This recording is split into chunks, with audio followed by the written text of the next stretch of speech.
Letícia Sakai nos procurou, conhecendo o nosso trabalho, e está se oferecendo a ser uma voluntária. E a gente valoriza muito isso.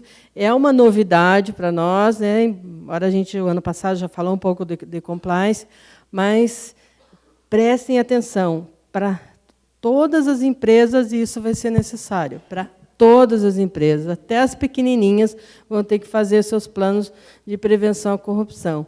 E a Letícia vai nos ajudar para nós darmos o exemplo.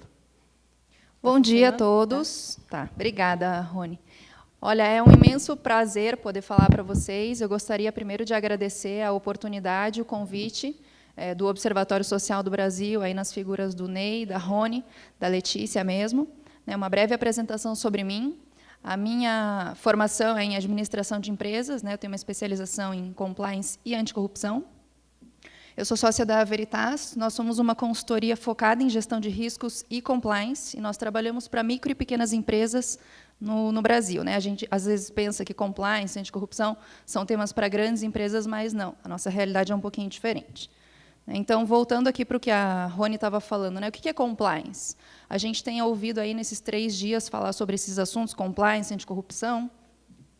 Eu queria retomar um pouquinho, o que é essa terminologia. A gente teve uma advogada que, no primeiro dia, ela falou sobre a ISO 37001, e ela disse que algumas pessoas têm utilizado a terminologia da integridade para fazer o paralelo com o compliance. Na verdade, a tradução literal desse termo, que vem do inglês, é cumprir, consentir. Não é simplesmente você cumprir regras, procedimentos, é muito mais que isso. O compliance é você ter uma conduta adequada com padrões de ética e integridade dentro do contexto no qual você está inserido. A sua sociedade, a sua organização, a sua família, a sua empresa. E aqui alguns conceitos mais técnicos sobre o que é efetivamente essa terminologia que a gente tem utilizado. E a primeira reflexão que eu gostaria de trazer aqui para provocar, para a gente refletir juntos, não precisamos responder agora, quais são os esforços adotados no seu observatório social atualmente para garantir o cumprimento das suas exigências, respeitando os princípios de ética, transparência e integridade? Existem esses princípios hoje instituídos em cada observatório do Brasil? Nesses mais de 100 observatórios, a gente tem cumprido isso? Existem esses procedimentos de padrão, de conduta, mesmo procedimentos como o próprio Ney falou, de cumprir uma identidade visual, isso está aplicado, está sendo seguido? A gente ouve aí, eu pelo menos ouço de algumas empresas que chegam até nós, eu preciso pagar propina para fazer o negócio funcionar, eu preciso, dentro da minha prefeitura, funcionar dessa forma. E, ao mesmo tempo, já ouvi relatos de empresas que chegaram até nós e disseram, eu fazia isso lá atrás, hoje eu não preciso fazer mais, eu consigo competir no meu mercado dessa forma. É possível, a integridade e o compliance não são só para grandes empresas, são no nosso dia a dia. O compliance, dentro de um contexto de governança corporativa, ele está aí junto com esses outros... Obrigada. Ele está aí junto com esses outros essas três grandes vertentes, accountability, disclosure e fairness. O que significam esses conceitos? A gente tem uma explicação um pouco mais técnica, mas é importante ressaltar que o compliance ele não é sozinho responsável por cumprir ou por integrar a governança corporativa. Ele vai trabalhar junto com esses outros 3 princípios, aí nos quesitos de cumprimento de normas, exigências, leis, normas impostas até mesmo pela sua própria empresa, pela sua organização, para os seus colaboradores, para os seus funcionários e para os seus terceiros. Obrigada. Então, no contexto brasileiro, o que a gente vê? São exemplos de pequenas corrupções que começam no nosso dia a dia. É a pessoa que estaciona numa vaga prioritária sem ser prioridade, é a pessoa que utiliza uma falsificação documental para se prevalecer de alguma situação, é quem faz uma ultrapassagem em faixa contínua. Eu, no primeiro dia desse congresso, estava ali na fila esperando para comprar o salgado, e tinha uma fila gigantesca, eu vi pessoas furando a fila. Poxa, você está num congresso de compliance, de integridade, de pacto pelo Brasil, e você tem esse tipo de atitude? Claro que, em contextos empresariais, isso tem uma repercussão um pouco maior, porque são os fatos que são noticiados aí no jornal, na televisão. São fraudes, são corrupções, são escândalos de favorecimentos para pessoas influentes, mas isso começa no nosso dia a dia. Desculpe. Isso começa no nosso dia a dia, na verdade. São nos pequenos atos de corrupção ou de integridade que a gente vê com o próximo, com a nossa família, com a nossa empresa. Isso, efetivamente, vem numa esfera maior no contexto empresarial, mas isso começa com o nosso próximo, com quem está ali do nosso lado. Já foi ressaltado aqui, até pelo Reinaldo Gotto, no primeiro dia, existem ferramentas, inclusive são disponíveis para todos, são gratuitas, estão de acesso fácil na internet, são públicas, sobre como montar um programa de integridade para um pequeno negócio. Né? Qual é a importância disso no nosso contexto, no contexto de um observatório social, por exemplo? Né? De novo, a integridade, o compliance, eles não são só para grandes empresas que estão sendo punidas e noticiadas hoje na televisão. Nós trabalhamos com micro e pequenas empresas, nós vemos o diferencial que isso traz para o contexto delas. Né? A gente vai ver os benefícios ali na frente, a própria conscientização que o empresário começa a ter, parar para refletir a respeito dos riscos que ele tem do seu negócio, que outrora ele sequer tinha parado para pensar. Isso vai trazer um nível de amadurecimento e de maturidade para o próprio negócio e para o próprio empresário. Existem hoje essas ferramentas que eu trouxe, vale a pena ressaltar, mas existem outras que também estão disponíveis para auxiliar na construção desses programas de integridade. Então, esse mapa, também, essa mesma advogada que comentou da ISO 37001, ela trouxe no primeiro dia, falando sobre a percepção da corrupção no mundo. Eu trago aqui como exemplo os Estados Unidos, que não são o nível amarelo mais claro, né, ali comparado com o Canadá, mas a legislação equivalente dos Estados Unidos à nossa lei anticorrupção aqui, que é o FCPA, é o código deles, foi criado depois também de um escândalo em 72, que foi o caso Watergate. Eles têm esse código desde 77, faz 40 anos. A nossa lei é de 2013. Faz 4 anos. Então, a gente vê os níveis de maturidade aí de outros mercados, né, como o Canadá, ali, os países nórdicos, a própria Austrália e Nova Zelândia, que têm esse nível de amadurecimento porque a própria população passou a cobrar, por conta, inclusive, de legislações que foram instituídas e por conta de um movimento que acabou acontecendo ao longo de muitos anos, né, uma maturidade desses mercados um pouco maior. E esses movimentos que vocês fazem através do Observatório Social não deixam de ser o impulsionador, né, o início desse tipo de caminhada, para a gente chegar um dia, quem sabe, numa tonalidade mais amarela ali, né? Entrando no aspecto geral da lei, especificamente, né, o que é essa lei anticorrupção? Ela serve para os observatórios sociais? Vamos ler juntos aqui a definição, né? Essa lei dispõe sobre a responsabilidade objetiva, administrativa e civil de pessoas jurídicas, né, pelos atos contra a administração pública nacional ou estrangeira. Esse caso que eu citei, do escândalo de Watergate, nos Estados Unidos, que propiciou a criação do FCPA, ele foi por conta de americanos, né, funcionários das empresas privadas americanas, que foi constatado que eles estavam em conluios com funcionários públicos da administração estrangeira de diversos outros países. Ou seja, isso não se aplica somente para infrações contra a nossa administração pública aqui, mas empresas que trabalham aqui e tenham interações com outras instituições fora do Brasil, sejam reguladas por instituições internacionais, isso também se aplica. E será que o Observatório Social é um alvo desse tipo de legislação? Aplica-se o disposto nessa lei às sociedades empresárias e às sociedades simples, personificadas ou não, independentemente da forma de organização ou modelo societário adotado, bem como aqui quaisquer fundações, associações de entidade ou pessoas. Isso se aplica, sim, para organizações do terceiro setor também. Né? E, às vezes, a gente pensa, eu tenho clientes, empresas que chegam até nós e dizem, mas eu não participo de licitação, eu não tenho interação com a administração pública. Você não tem pleito de licenças, de outros tipos de ferramentas, fiscalizações às quais você está submetido na sua empresa, que você tem algum nível de interação com a administração pública? Um caso até curioso que eu trago numa empresa que a gente está atendendo agora, uma construtora, e na primeira conversa que a gente teve, na primeira reunião que a gente teve com eles disseram esse mesmo argumento. Eu não participo de licitação, eu acho que eu não preciso de um programa de integridade. E aí nós começamos a entender o negócio deles, e eles hoje são uma empresa que sobrevive 100% do programa Minha Casa Minha Vida. É um programa federal, com repasse de verba através da Caixa Econômica. Veja, como que você não tem interação com a administração pública se você hoje 100% do seu faturamento está ligado a isso? E aí nós estamos desenvolvendo o programa de integridade para eles. Então, sim, os observatórios são alvo dessa legislação também. Alguns aspectos gerais que são importantes mencionar. Hoje, essa lei trouxe a questão da responsabilidade objetiva. O que isso significa? Os dirigentes, a diretora executiva, quem está nos cargos de decisão dessas empresas, eles não podem mais alegar, eu não sabia que o meu terceiro estava fazendo isso, eu não controlei o meu funcionário. A responsabilidade objetiva preconiza que é dever dessas pessoas, nessas posições, fiscalizar, monitorar, eles têm que saber. As pessoas em empresas privadas são bem pagas nesses cargos porque elas têm o dever de saber, de monitorar e de acompanhar. Então, as pessoas vão ser responsabilizadas objetivamente nessa lei, como a gente tem visto aí nos casos que estão aparecendo de maior repercussão. Essa lei abrange corrupção de pessoas jurídicas no Brasil e fora, como a gente comentou. Ela não exclui a responsabilidade das pessoas naturais, né, que serão responsabilizadas na medida de sua culpabilidade.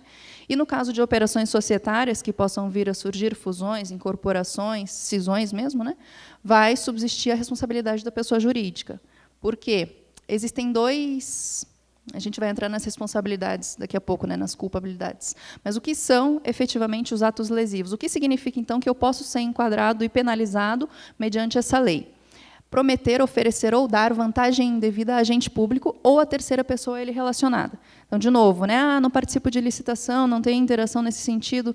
Poxa, veio um fiscal na sua empresa, você ofereceu para ele um maço de cigarro para ele te dar algum tipo de vantagem, isso é corrupção. Só que a gente acaba, às vezes, não considerando isso porque não existia uma troca efetiva de dinheiro, mas é também. Financiar, custear, patrocinar a prática dos atos ilícitos previstos nessa lei, utilizar-se de interposta pessoa física ou jurídica para ocultar ou dissimular seus reais interesses ou a identidade dos beneficiários dos atos praticados. Aqui é a questão da licitação, que a gente comentou, né? Na lei existem outras disposições, mas eu coloquei aqui de forma resumida. Frustrar ou fraudar o caráter competitivo de um processo licitatório, né? A gente sabe que, às vezes, isso acaba acontecendo. Ou, então, dificultar investigação ou fiscalização de agentes públicos. Né? Novamente, esse fiscal que foi te fiscalizar, bateu na sua porta para verificar alguma situação e você quer facilitar algum problema que possa vir a surgir, isso também é corrupção. E outros tipos de exemplos aqui, né, que não são só o dinheiro, é o oferecimento de um presente, é o pagamento de uma viagem. Né? A gente vê isso muito no setor de saúde, os médicos que recebem uma viagem para fazer um congresso nos Estados Unidos e tem uma parada ali de uma semana nas Bahamas. Poxa, isso foi ou não corrupção? Isso tem que ser controlado, monitorado. Qual é o limite, né, de brindes que a gente pode oferecer para agentes públicos? Existe esse limite? Viagens, enfim, contratações, doações, vários tipos de exemplos. No tema das responsabilizações, existem dois grandes grupos, que essa lei traz, né? A responsabilização administrativa e a responsabilização judicial. No âmbito das responsabilizações administrativas, é importante saber que são também dois grandes grupos, né? Dois grandes prejuízos que essas organizações podem ter. O primeiro é o prejuízo financeiro, porque vão ser aplicadas multas de valores expressivos, até vocês podem ver ali, e prejuízos de imagem, à medida que essas empresas vão ser incluídas em cadastros, que são fontes também públicas, elas são obrigadas a colocarem essas disposições ou se exporem na mídia, as próprias expensas, a empresa tem que pagar para veicular um comunicado na mídia, dizendo que ela foi sancionada, foi punida por essa lei. É uma exposição violenta, ali por 30 dias. Inclusive, um comunicado interno na sua própria empresa você tem que ter, para os seus funcionários saberem que houve uma ou diversas punições. Né? E as multas ali são volumes expressivos. E das responsabilizações judiciais, aí, naturalmente, né, ter que devolver a quantia que tiver sido desviada, que tiver sido levantada, né? Suspensão ou interdição parcial das atividades, perda de alguns bens, proibição de receber incentivos, subsídios, doações, inclusive, né? Reparar o dano causado, e as infrações, naturalmente, prescrevem em 5 anos. Aqui eu trago para vocês os dois cadastros. Quem quiser consultar, quem quiser verificar, a gente chama fazer uma due diligence, né, dos seus terceiros no âmbito da anticorrupção. Quem quiser, esses dois cadastros hoje incluem as empresas e as pessoas físicas ou inidôneas e suspensas ou punidas. Né? São dois cadastros diferentes, mas na mesma base de dados ali do portal da transparência. Hoje, quando eu vou fazer uma operação, ou quando um cliente meu vai fazer uma operação com um terceiro, a gente faz essa due diligence de forma completa, né? A gente analisa esse terceiro em diversos aspectos, inclusive financeiros, cíveis, e também na questão aqui de anticorrupção. Hoje, essa base de dados, veja, no dia 7, eu consultei no domingo, existia mais de 12 mil registros de empresas e pessoas punidas, sendo que 4 mil, um pouco mais de 4 mil, são microempresas e empresas de pequeno porte. De novo, isso é uma realidade que, então, está muito próxima das empresas que a gente conhece, né? Não é só para as grandes. É muito fácil alguém chegar hoje, ter uma denúncia, né? Hoje as empresas têm aí canais de denúncias, ouvidorias abertos ao público, e chegar e começar um Ministério Público a instaurar um processo para verificar aquela denúncia que foi feita. Aqui no Brasil, só uma curiosidade, o Sérgio Moro até foi questionado sobre isso no primeiro dia, a gente não tem a figura do whistleblower, que é o denunciante anônimo. Né? Nos Estados Unidos existe já essa figura, e ele é remunerado, ele é recompensado. Se ele denunciou um caso que foi apurado, que era verídico, e o DOJ ou a SEC, né, que são os órgãos deles lá, conseguiram recuperar esse dinheiro, esse denunciante recebe um valor, é como se fosse um percentual por ele ter feito essa denúncia. né? É um estímulo. Aqui hoje no Brasil ainda não existe essa figura, mas aí a gente começa a ver por que a maturidade dos mercados são diferentes e a percepção da corrupção no mundo também. E aí, depois dessa lei, veio o decreto regulamentador, que naturalmente trouxe algumas regulamentações para ela, né? E, dentre elas, uma das que eu queria destacar são os fatores atenuantes da aplicação dessas responsabilidades e dessas multas que a gente viu. O que isso significa? Ok, eu calculei o seu faturamento bruto. A multa pode chegar até 20% do faturamento bruto do exercício do ano anterior. Isso significa uma microempresa, uma pequena empresa, quem está faturando ali 1 milhão, 2 milhões de reais, pode ser penalizado com um faturamento de quase 2 meses. Né? A empresa quebra, muitas vezes, por conta disso. Então, é o que até o diretor da Siemens falou aqui, se vocês acham o compliance caro, tentem o não compliance. Isso pode gerar consequências muito piores, financeiras, inclusive. Né? E aí esse decreto trouxe algumas regulamentações, dentre elas esses fatores atenuantes do que pode amenizar a aplicação dessas sanções e dessas multas. E o principal fator atenuante, para a gente encaminhar aqui para o encerramento, é a implementação de um programa de integridade, comprovado, instalado, monitorado, com alguém responsável, com uma mensagem da diretoria que está constantemente em vigor dentro dessa empresa. Por que ele atenua? Porque significa que a empresa fez a sua tarefa de casa. Em empresas de 6 mil, 5 mil, 10 mil funcionários, é muito difícil você controlar todos os terceiros que estão envolvidos no teu negócio. Fui atender uma empresa do setor automobilístico esses dias, e eles estavam comentando, é muito difícil, todo dia eu tenho fraude na minha fábrica, todo dia eu tenho desvios de montantes grandes, inclusive, com processos criminais que eu tenho que abrir, e hoje eu estou trabalhando só na prevenção, na detecção e na resposta. Na detecção e na resposta, o que significa isso? Eu chamo um terceiro aqui, abro um processo de investigação e conduzo isso de forma paralela, mas a empresa tem que continuar. Mas hoje eles não investem na prevenção.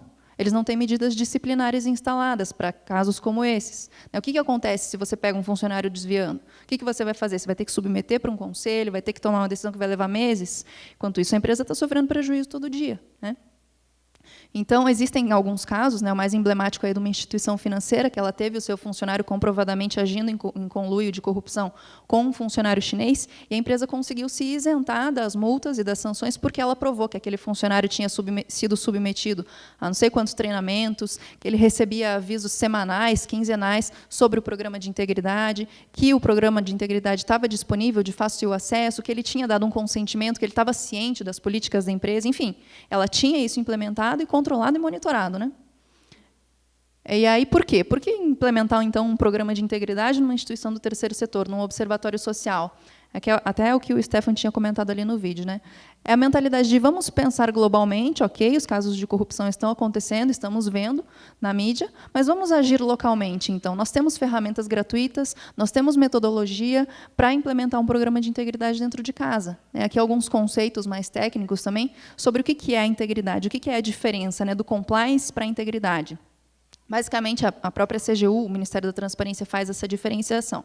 O programa de compliance ele vai ser aquele norteador de condutas, de políticas, de procedimentos, instalando as medidas disciplinares dentro da sua empresa. A única diferença do compliance, digamos assim, para a integridade, que a própria CGU coloca, é que a integridade ela vai ser aplicada para quem tem essa interação com a administração pública. Portanto, ela vai abarcar esses conceitos de anticorrupção. Então, as empresas, às vezes, chegam e falam não tem interação com a administração pública. Ok, pode ser que você não tenha um grau considerável de interação para fazer um programa de integridade com ações de anticorrupção. Então, vamos fazer um programa de compliance. Ele vai ser um norteador de condutas da mesma forma, mas a gente não vai precisar se preocupar tanto com possíveis riscos de corrupção aos quais você esteja exposto. A segunda provocação que eu deixo aqui, vocês acreditam que a aplicação de um programa de integridade está alinhada aos objetivos dos observatórios sociais, ou ao objetivo geral do observatório social? Vocês têm a função de controlar, monitorar, acompanhar a aplicação dos recursos das contas públicas nos municípios de vocês. Isso aqui é uma iniciativa para reiterar, para endossar a conduta ética de vocês. Na minha opinião, também tem muito alinhamento, utilizar essa ferramenta. Então, aqui essa definição que o próprio Ministério da Transparência coloca. O programa de integridade é um programa de compliance específico para prevenção, detecção e remediação dos atos lesivos previstos na 12846, que foram aqueles atos que a gente viu ali nos slides anteriores, prometer, oferecer, fraudar licitações, etc. Então, ele vai aí abarcar esses critérios também. Existem 5 grandes pilares que o próprio Ministério coloca aí para a construção desse programa de integridade. O primeiro é existir o apoio e o comprometimento da alta administração. Eu já ouvi relatos de empresas dizendo, de funcionários, né, de nível hierárquico um pouco mais baixo, eu tento aqui, mas o diretor não colabora, ele não contribui, não aparece nos treinamentos. Poxa, então que tipo de motivação e exemplo você vai dar para os teus funcionários, para as pessoas que trabalham com você, para os teus colaboradores, de que você apoia políticas de anticorrupção e de integridade? Né, tem empresas que fazem treinamentos e os diretores não aparecem. E aí o próprio estagiário cobra, mas, peraí, você que está implementando isso daqui nessa empresa e você não vai participar? É difícil. A primeira mensagem, o primeiro comprometimento tem que ser da diretoria, tem que ser da alta administração. O exemplo tem que vir dali. Né? O segundo pilar é definir a instância responsável. Gestão de riscos, compliance, anticorrupção é um ciclo, é prevenção, detecção e resposta de riscos. Prevenção, detecção e resposta. Se a gente não trabalhar nesse ciclo e ficar só como esse exemplo dessa empresa que eu dei na detecção e na resposta, é muito mais caro. Em qualquer fórmula mundial, a gente sabe, de empresa, de negócio, prevenir é mais barato do que remediar. Depois que aconteceu o problema, você já teve prejuízo, você ainda vai ter que pagar para alguém resolver aquela situação para você. Então, é investir em alguém que cuide desse programa, que acompanhe, monitore, cobre das pessoas. Não basta instalar o programa e depois deixar ele dentro da gaveta. A gente fez aqui um treinamento por 1 ano e nunca mais viu. Já ouvi também pessoas dizendo, fiz uma prova lá na minha empresa sobre o que era anticorrupção, mas nem sei por que eu estou fazendo isso. É complicado, né? Essa mensagem tem que estar disseminada, difundida dentro da empresa. O terceiro pilar é construir a análise e o perfil de riscos dessa empresa, dessa organização. Existem riscos inerentes aos quais as nossas atividades empresariais estão expostas, riscos regulatórios, riscos de concorrência, dependendo da atividade, riscos patrimoniais. A gente tem algumas políticas já para tratar esses riscos. Depois de aplicadas essas políticas, quais os riscos que sobram disso, os riscos residuais, que a gente chama? É preciso construir essa matriz, essa análise, e é nessa fase que a gente percebe que os empresários mais revertem muitas vezes o seu mindset ou têm insights diferentes em relação àquilo que eles pensavam anteriormente. Poxa, nunca tinha imaginado que tinha um risco aqui da minha funcionária mesmo ser um risco para mim. Em empresas pequenas, muitas vezes, são pouquíssimos funcionários com conhecimento muito centralizado. E se ela vai embora amanhã? Você tem um termo dizendo do comprometimento, da responsabilidade com ela?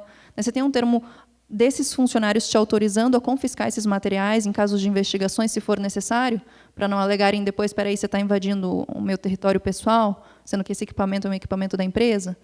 Estamos precavidos desse jeito? Depois a gente vem para a estruturação de regras e instrumentos, que é efetivamente a construção das políticas e dos procedimentos que a empresa vai ter que adotar em relação a esses riscos que ela mensurou. Naturalmente, a comunicação disso tudo para a empresa. Hoje, a gente utiliza uma empresa parceira, que é especialista em comunicação, para fazer programas e planos de comunicação claros e específicos, para as empresas que possam ficar disponíveis depois. E o controle e o monitoramento contínuo, fechando esse ciclo, que nunca pode acabar depois que o programa de integridade tiver sido aplicado na empresa. É importante que isso seja feito de forma personalizada. Isso nunca vai ser feito igual para uma empresa de um segmento alimentício e para uma empresa do setor de construção pesada. São riscos diferentes, são setores diferentes, regulamentações, inclusive. Então, é importante desenvolver o programa de integridade de maneira personalizada ao ambiente e ao contexto de cada organização, envolvendo os colaboradores no processo. Esses riscos vão ser mensurados nas áreas de compras, vendas, RH. É preciso que todas essas pessoas participem para que elas, que são os donos do risco, possam contribuir nessas construções desses materiais. Eu não sei se vocês viram, aí, recentemente, uma reportagem que saiu no Fantástico sobre um condenado na Lava Jato que está em prisão domiciliar, e ele devia estar cumprindo um trabalho voluntário numa ONG, e a ONG disse, eu não sabia, eu não fui notificada, não sei exatamente o que ela alegou, mas essa lei ela traz, de novo, a responsabilidade objetiva desses diretores, desses responsáveis por essa organização. É, sim, responsabilidade de vocês monitorar, controlar, ou diligenciar, enfim, verificar os terceiros que estão indo fazer esses trabalhos com vocês. Nesses tipos de situações, à medida que vocês são informados, vocês têm que controlar, cobrar isso. Mesmo as pessoas que trabalham, fazem voluntariados com vocês, existe uma métrica para fazer essa due diligence, que a gente chama. Será que alguém está vindo aqui? Muitas vezes a gente vê casos de doações que são feitas justamente com outras intenções, na verdade, né? Porque ela tem já ali alguns outros tipos de problemas. Então, eu estou mensurando, eu estou avaliando quem está envolvido comigo, estou mensurando o território no qual eu estou pisando. Então, o desenvolvimento, qual que é a diferença do desenvolvimento de um programa de integridade com essa metodologia que a gente viu, da iniciativa privada para um observatório social? Nenhum.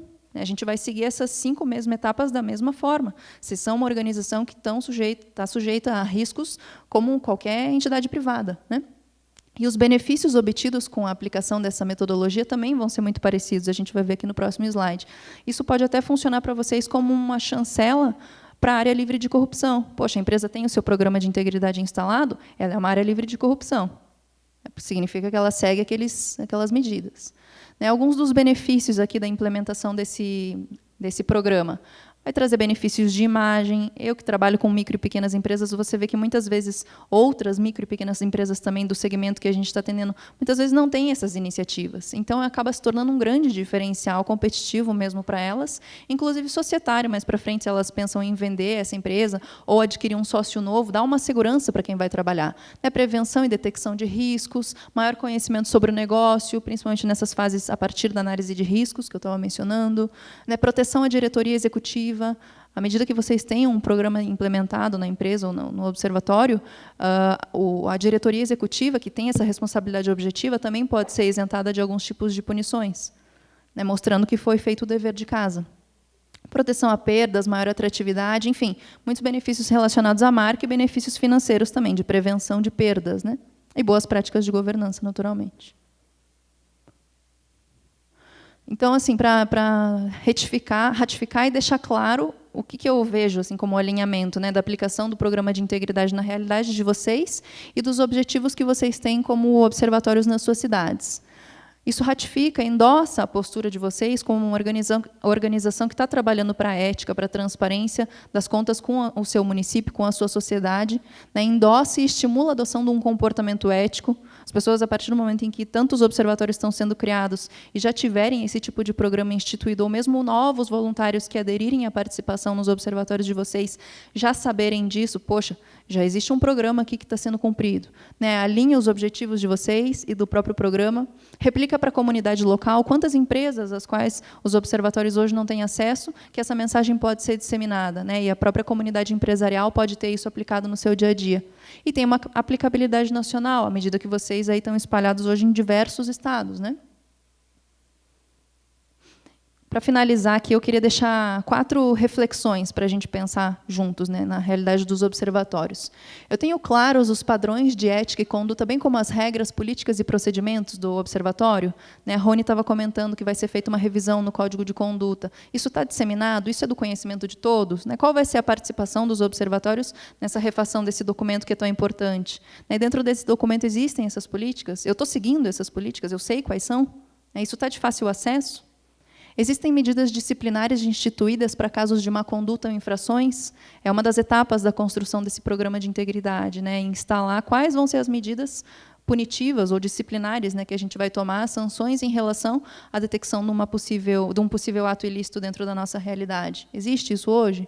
Os terceiros que estão envolvidos conosco são analisados e monitorados com base em uma metodologia específica? Hoje, quando a gente faz essas due diligências para os nossos clientes, a gente tem 3 níveis de due diligence, digamos assim, a básica, a intermediária e a avançada.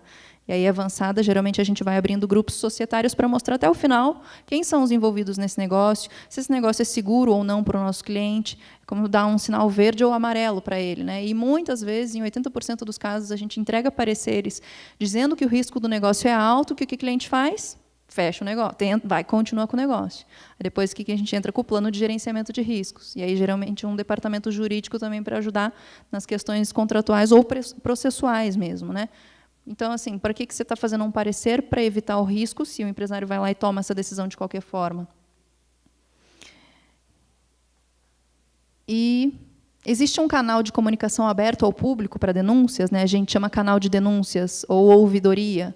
Se um civil, um cidadão que quer contribuir com o trabalho de vocês, quer comunicar, quer reportar algum tipo de situação, para que vocês verifiquem, vão mais a fundo, existe esse canal de comunicação hoje, implementado, instituído?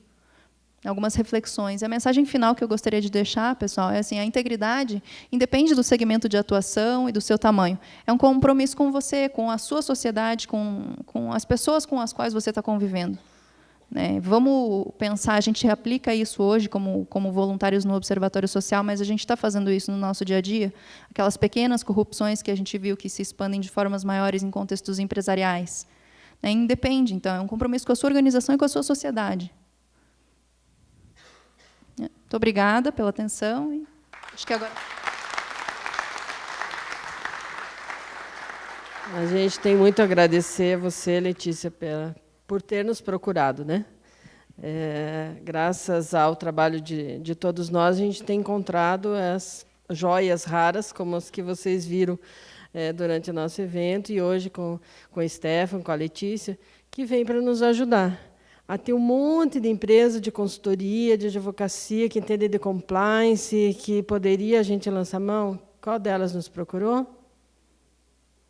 A Letícia. Então, vamos trabalhar com a Letícia, que nos procurou e que está graciosamente oferecendo esse trabalho. Né? É um trabalho riquíssimo, que vai realmente nos ajudar, inclusive, a nos proteger com relação a fantasmas, né?